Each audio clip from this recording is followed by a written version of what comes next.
की किराएदार ने। एक काम करना नहीं आता तुम्हें? सारे घर में धूल हो रही है, कभी सफाई भी कर लिया करो। यहाँ पूरा दिन लगकर दोनों बाप बेटे का काम करो, साथ में ताने भी सुनो। जब मैं बोलती हूँ कि ऊपर वाले पोर्शन में किराएदार रख लो, अरे सफाई भी रहेगी, पैसे भी आएंगे, तब तो किसी को मेरी बात सुननी नहीं होती।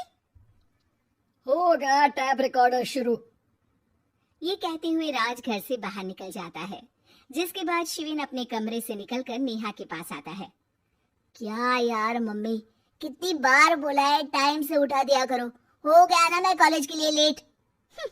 दुनिया की सारी गधे घोड़े बेचकर तो तू सोता है, पता भी चलता है तुझे कि मैं कितनी बार उठाने आती हूँ।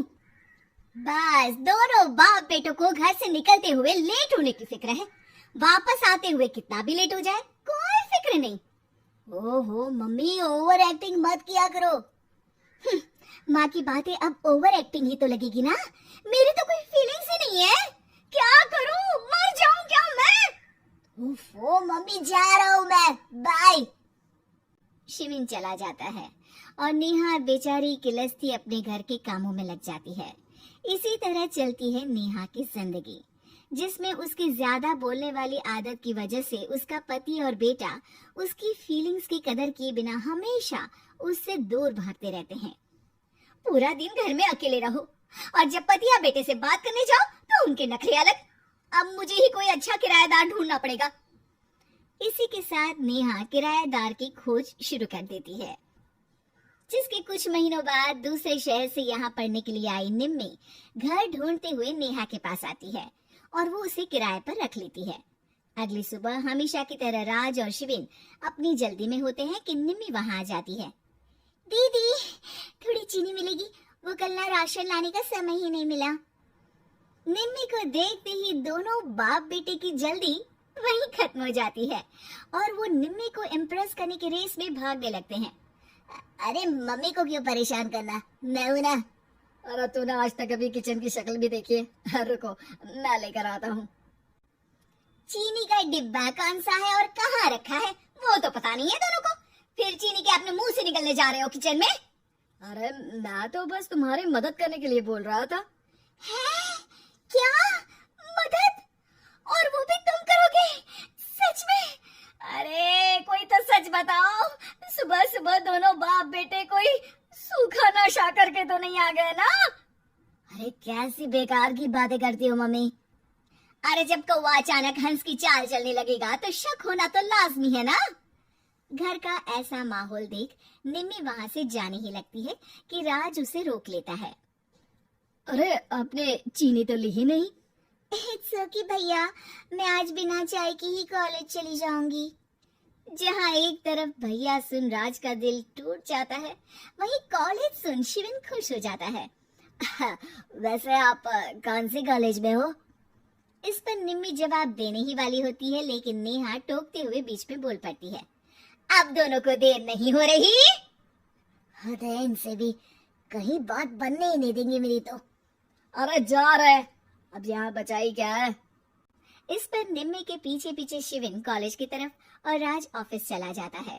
इसी तरह दिन बीतने लगते हैं, जिसमें अब सुबह जल्दी जाना और शाम लेट आने का सिलसिला सुबह लेट जाना और शाम जल्दी आने में बदल जाता है। एक शाम वो दोनों समय से पहले ही घर वापस आ जाते हैं, जिन्हें देख नेहा हैरान रह जाती है। हाय मेरे रब्बा, अरे पहले घर जल्दी आना शुरू कर दिया और आज तो उससे भी जल्दी। कहीं मैं कोई सपना तो नहीं देख रही? मतलब अब क्या हम अपने घर भी जल्दी वापस नहीं आ सकते? अरे घर तो कितने सालों से तुम्हारा ही है, पर लगता है कि अपना ही है, इस बात का एहसास अब हुआ है। वो सब ठीक है मम्मी, निम्मी कहाँ है? जरा उसे बर्थडे विश तो कर दूं। अरे वाह रे, आज तक तो अपनी माँ का बर्थडे तुझे याद नहीं रहा? उसका बहुत याद है। वो तो मुझे पापा ने याद दिलाया है। अरे क्या बोल रहे हो तुम झूठे? नहीं बेबी, देखो मुझे तो तुम्हारा बर्थडे भी याद नहीं रहता, तो उसका कहाँ से याद रहेगा मुझे? तौबा, मैंने तो किराएदार रखकर अपने ही पैर पर कुल्हाड़ी मार ली। बेटा तो बेटा, यहाँ तो बाप भी किसी से कम नहीं है। इतनी देर में निम्मी भी घर वापस आ जाती है, जिसे देखते ही शिविन हैप्पी बर्थडे गीत गाता हुआ उसके पास चला जाता है। हैप्पी बर्थडे निम्मी। बताओ आज क्या चाहिए तुम्हें? हाँ हाँ, मांग लो ना इसकी जान। अरे नहीं नहीं, मुझे कुछ नहीं चाहिए, बल्कि मैं तो आज आप लोगों को कुछ देने आई हूँ। क्या क्या देने आई हो? निम्मी अपनी बैग में से मिठाई का डिब्बा और शादी का कार्ड निकालती है। ये मेरी शादी का कार्ड और मिठाई, आप सबको मेरी शादी में जरूर आना है और इसी खुशी में मिठाई खाइए। निम्मी की बात सुनकर जहाँ शिविन और राज शॉक में आ जाते हैं, वहीं नेहा हंसने लगती है। दिल की अरमां आंसुओं में बह गए। नेहा की बात से कंफ्यूज्ड निम्मी उससे इसकी वजह पूछती है, जिस पर नेहा अपने पति और बेटे की सारी करामातें उसे बताती है।